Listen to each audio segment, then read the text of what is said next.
श्रीगणेशाय नमः। श्रीसरस्वत्यै नमः। श्रीपादवल्लभ नरसिंह सरस्वती श्रीगुरुदत्तात्रेयाय नमः। श्रीगणपति सच्चिदानन्द सद्गुरुभ्यो नमः। दत्तात्रेय समारम्भां नृसिंहादिकमध्यमां सच्चिदानन्द पर्यन्तां वन्दे गुरुपरम्पराम्। गणपति गुरुमेकं सच्चिदानन्दरूपं विबुद्धनिवहसेव्यं योगमार्गाधिरूढं शरणमुपगतानाम् आर्तिसङ्घाद्रिवज्रं मम हृदयनिवासं भक्तिनम्रो नमामि। वसुदेवसुतं देवं कंसचाणूरमर्दनं देवकी परमानन्दं कृष्णं वन्दे जगद्गुरुं। श्री श्री श्री गणपति सच्चिदानन्द सद्गुरुभ्यो नमः। जय। न मे पार्थास्ति कर्तవ్యం न मे పార్థాస్తి రా కింద ఒత్తు థాన్ని గమనించండి. యూజువల్ గా ధా అని చెప్పేస్తారు, డి చెప్తారు, డిహెచ్ఏ ధా అని చెప్తారు. అది కాదు, టిహెచ్ఏ థా అనే చెప్పాలి. న మే పార్థాస్తి కర్తవ్యం पार्थास्ति कर्तव्यम् न मे पार्थास्ति कर्तव्यम् न मे पार्थास्ति कर्तव्यम् त्रिषु लोकेषु किंचन त्रिषु लोकेषु मैम షణ్ముఖాష కొంచెం ముద్దగా పలకాలి. త్రిషు లోకేషు కించన त्रिषु लोकेषु किंचन त्रिषु लोकेषु किंचन त्रिषु लोकेषु किंचन నానవాప్తమవాప్తవ్యం. ఇక్కడ నానవాప్తం అవాప్తవ్యం. అవా కింద యావత్ ఎప్పుడొచ్చినా సరే మీ పైన టీత్ కింద లిప్స్ మీదకి వచ్చేటట్టు చూసుకోండి. అప్పుడు కరెక్ట్ గా వా కింద యావత్తు కరెక్ట్ గా వినిపిస్తుంది. నానవాప్తమవాప్తవ్యం నానవాప్తమవాప్తవ్యం నానవాప్తమవాప్తవ్యం నానవాప్తమవాప్తవ్యం వర్త ఏవ చ కర్మణి. వర్త తర్వాత అచ్చండి ఏ, చిన్న పాజ్ ఇచ్చి వర్త తర్వాత ఏ చెప్పాలి. అది English letter first letter A లాగా చెప్తే కంఠంలో నుంచి వస్తుంది. వర్త ఏవ చ కర్మణి వర్త ఏవ చ కర్మణి వర్త ఏవ చ కర్మణి వర్త ఏవ చ కర్మణి. ఒకసారి లీవ్ అయ్యి వస్తారమ్మా. మ్యామ్ వినిపించట్లేదు మ్యామ్ నా వాయిస్. మధ్యలో కట్ అయిపోతుంది. ఓకే మేడం, లీవ్ అయ్యి మళ్ళీ వస్తా. ఆస్తి కర్తవ్యం త్రిషు లోకేషు కించన न मे पार्थास्ति कर्तव्यं त्रिषु लोकेषु किंचन न मे पार्थास्ति न मे पार्थास्ति कर्तव्यं त्रिषु लोकेषु किंचन न मे पार्थास्ति कर्तव्यं त्रिषु लोकेषु किंचन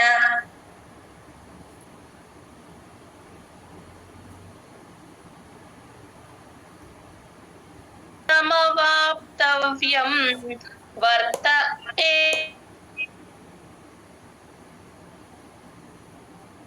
నానవాప్తమవాప్తవ్యం వర్త ఏవ చ కర్మణి నానవాప్తమవాప్తవ్యం వర్త ఏవ చ కర్మణి నానవాప్తమవాప్తవ్యం వర్త ఏవ చ కర్మణి. నాథాస్తి కర్తవ్యం త్రిషు లోకేషు కించన నానవాప్తమవాప్తవ్యం వర్త ఏవ చ కర్మణి.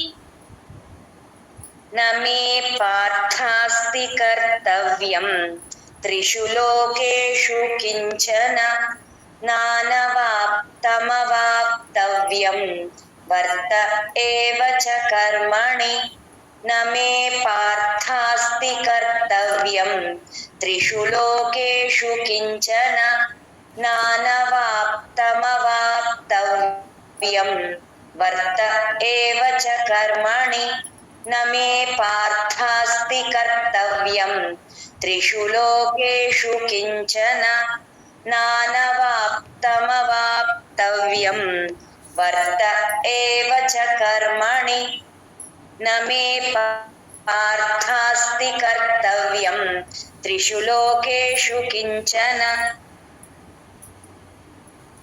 नानवाप्तमवाप्तव्यं वर्त एव च कर्मणि न मे पार्थास्ति कर्तव्यं त्रिषु लोकेषु किञ्चन नानवाप्तमवाप्तव्यं वर्त एव च कर्मणि न मे पार्थास्ति कर्तव्यं त्रिषु लोकेषु किञ्चन नानवाप्तमवाप्तव्यं वर्त एव च कर्मणि न मे पार्थास्ति कर्तव्यं त्रिषु लोकेषु किञ्चन नानवाप्तमवाप्तव्यं वर्त एव च कर्मणि न मे पार्थास्ति कर्तव्यं त्रिषु लोकेषु किञ्चन नानवाप्तमवाप्तव्यं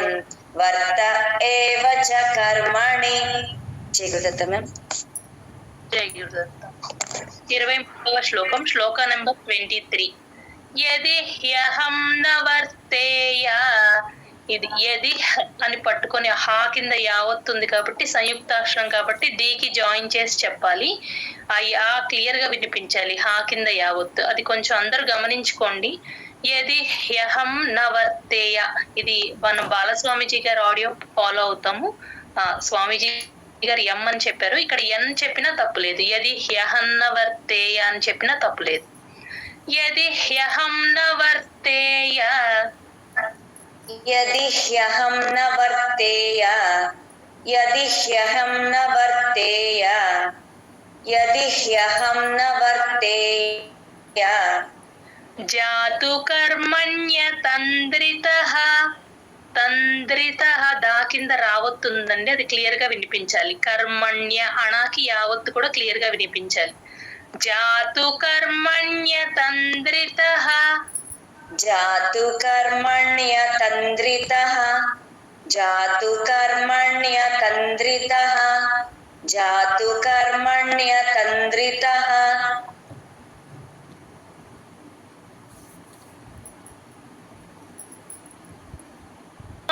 వర్తంతే మమ వర్త్మాను, రాత్రి తావత్తు మావత్తు రెండు వినపడేటట్టు చెప్పాలండి. మమ వర్త్మాను వర్తంతే, మమ వర్త్మాను వర్తంతే, మమ వర్త్మాను వర్తంతే, మమ వర్త్మాను వర్తంతే, మమ వర్త్మాను వర్తంతే. మనుష్యాః పార్థ సర్వశః, మనుష్యాః ఆ షా కింద యావత్తు క్లియర్ గా వినిపించాలండి. షాని కూడా కాస్త ముద్దగా పలకాలి. మనుష్యాఫ్, ఆ విసర్గ ఎఫ్ అవుతుంది, పాముందు విసర్గ ఎఫ్ అని రాసేసుకోండి ఆ విసర్గ పైన. మనుష్యాఫ్ పార్థ, రా కింద ఒత్తు థ, టీహెచ్ఏ థ. సర్వశః రా కింద వావత్తు గమనించండి. మనుష్యాఫ్ పార్థ సర్వశః, మనుష్యాః పార్థ సర్వశః, మనుష్యాః పార్థ సర్వశః, మనుష్యాః పార్థ సర్వశః. యది హ్యహం న వర్తేయ జాతు కర్మణ్య తంద్రితః, యది హ్యహం న వర్తేయ జాతు కర్మణ్య తంద్రితః, యది హ్యహం న వర్తేయ జాతు కర్మణ్య తంద్రితః, యది హ్యహం న వర్తేయ జాతు కర్మణ్య తంద్రితః. మమ వర్త్మానువర్తంతే మనుష్యాః పార్థ సర్వశః. మమ వర్త్మానువర్తంతే మనుష్యాః పార్థ సర్వశః. మమ వర్త్మానువర్తంతే మనుష్యాః పార్థ సర్వశః. మమ వర్త్మానువర్తంతే మనుష్యాః పార్థ సర్వశః. యది హ్యహం న వర్తేయ జాతు కర్మణ్యతంద్రితః మమ వర్త్మానువర్తంతే మనుష్యాః పార్థ సర్వశః. యది హ్యహం న వర్తేయ జాతు కర్మణ్యతంద్రితః మమ వర్త్మానువర్తంతే మనుష్యాః పార్థ సర్వశః. యది హ్యహం న వర్తేయ జాతు కర్మణ్యతంద్రితః మమ వర్త్మానువర్తంతే మనుష్యాః పార్థ సర్వశః.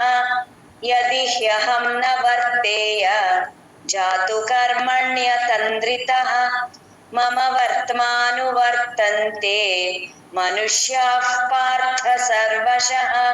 యది హ్యహం న వర్తేయ జాతు కర్మణ్యతంద్రితః మమ వర్త్మానువర్తంతే మనుష్యాః పార్థ సర్వశః.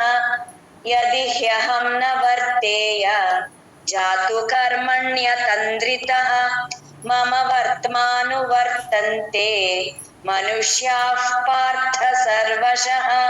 యది హ్యహం న వర్తేయ జాతు కర్మణ్యతంద్రితః మమ వర్త్మానువర్తంతే మనుష్యాః పార్థ సర్వశః.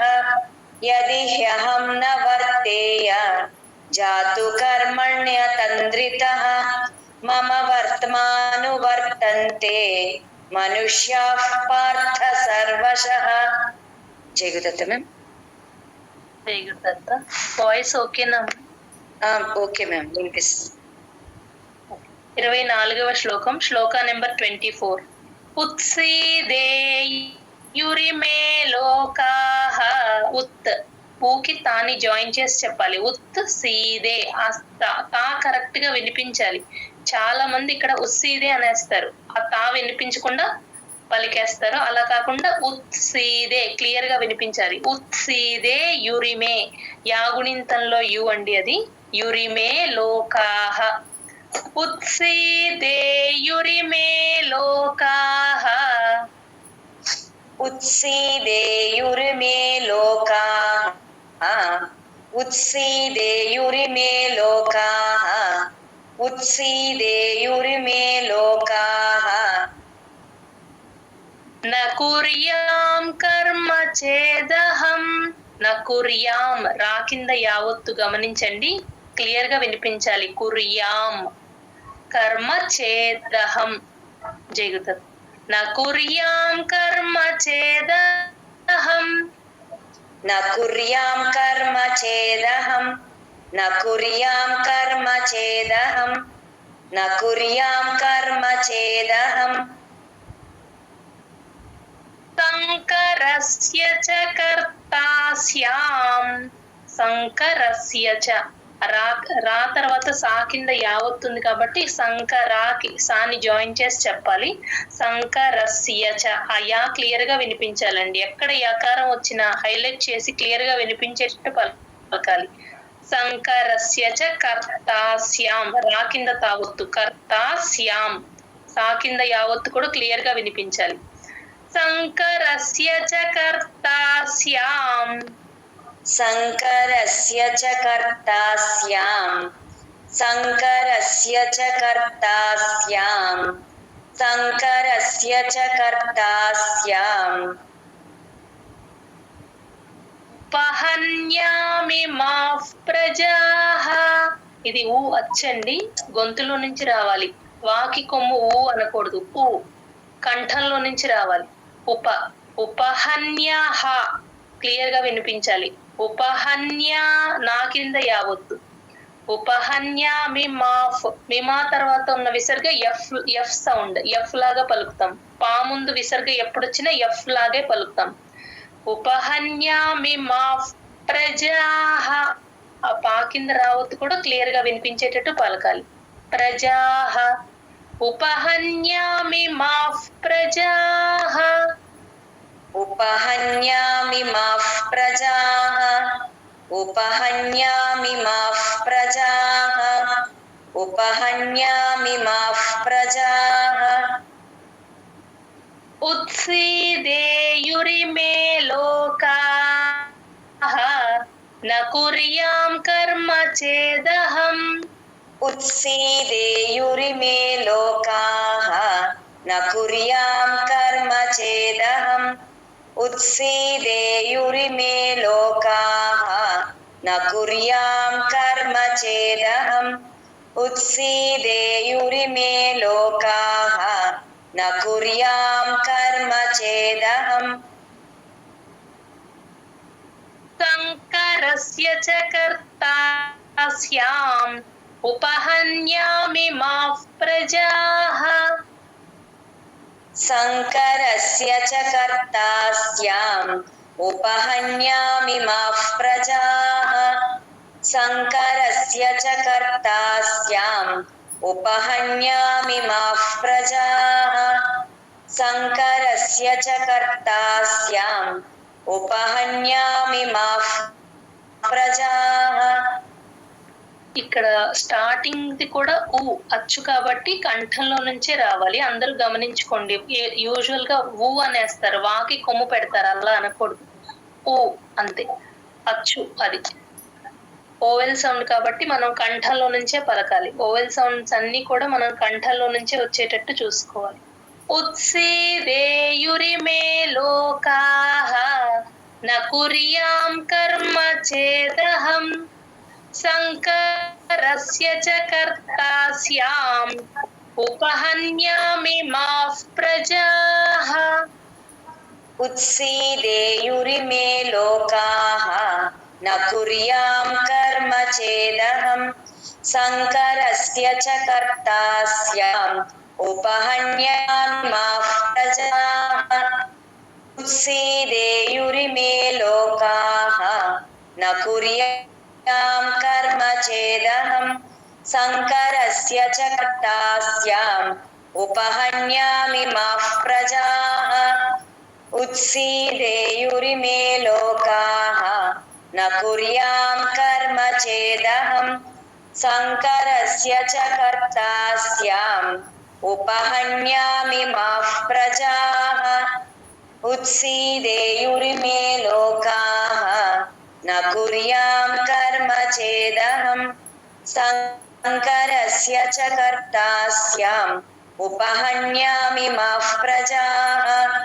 उत्सीदेयुरिमे लोकाः न कुर्यां कर्म चेदहम् संकरस्य च कर्तास्याम् उपहन्यामि माः प्रजाः उत्सीदेयुरिमे लोकाः न कुर्यां कर्म चेदहम् संकरस्य च कर्तास्याम् उपहन्यामि माः प्रजाः उत्सीदेयुरिमे लोकाः न कुर्यां कर्म चेदहम् संकरस्य च कर्तास्याम् उपहन्यामि माः प्रजाः उत्सीदेयुरिमे लोकाः न कुर्यां कर्म चेदहम् संकरस्य च कर्तास्याम् उपहन्यामि माः प्रजाः. जय गुरुदत्त. జై గురుదత్త. ఈ 24th శ్లోకం ఒకసారి గమనించుకుంటే ఎక్కడ మహాప్రాణాలు మాత్రం ఉండవమ్మ ఈ శ్లోకం. జై గురుదత్త. 25th శ్లోక 25వ శ్లోకం. సక్తాః కర్మణ్య విద్వాంసః. సక్తాః కా కింద తావొత్తు, సక్తా పక్కన విసర్గ హెచ్ సౌండ్, విసర్గ సగమే పలుకుతాం, అంటాం. కా ముందు ఎప్పుడు విసర్గ వచ్చినా హెచ్ సౌండ్ పెట్టుకుంటాం. సక్తాః కర్మణ్య విద్వాంసః. కర్మణ్య రా కింద మావొత్తు, అణాకి యావొత్తు, రెండు క్లియర్ గా వినిపించాలి. కర్మణ్య అణ అందరూ కొంచెం బాగా ప్రాక్టీస్ చేయాలి. ఆ టంగ్ ట్విస్ట్ చేసి పైకి అప్పర్ జాక్ టచ్ చేస్తేనే అణ క్లియర్ గా వినిపిస్తుంది. అణ కింద యావత్తు కర్మణ్య అనేస్తారు, అలా అనకూడదు. కర్మణ్య యా కూడా వినిపించాలి. విద్వాంస వీకి దాన్ని జాయిన్ చేసి చెప్పాలి. విద్వాంస. సక్త కర్మణ్య విద్వాంస. सक्ताः कर्मण्य विद्वांसः सक्ताः कर्मण्य विद्वांसः सक्ताः कर्मण्य विद्वांसः యథా కుర్వంతి భారత. యథా ఒత్తు థ అండి, గమనించండి. టిహెచ్ఏ థా అది. యథా కుర్వంతి రా కింద వావొత్తు. కుర్వంతి భారత. భారతలో భాకి మహాప్రాణం ఉంది, గమనించండి. యథా కుర్వంతి భారత. यथा कुर्वन्ति भारत यथा कुर्वन्ति भारत यथा कुर्वन्ति भारत కుర్యాద్ విద్వాంస్తథా సక్తః. ఇది కొంచెం హార్డ్ వర్డ్ లాగా అండి, కొంచెం జాగ్రత్తగా గమనించండి ఇక్కడ అందరూ.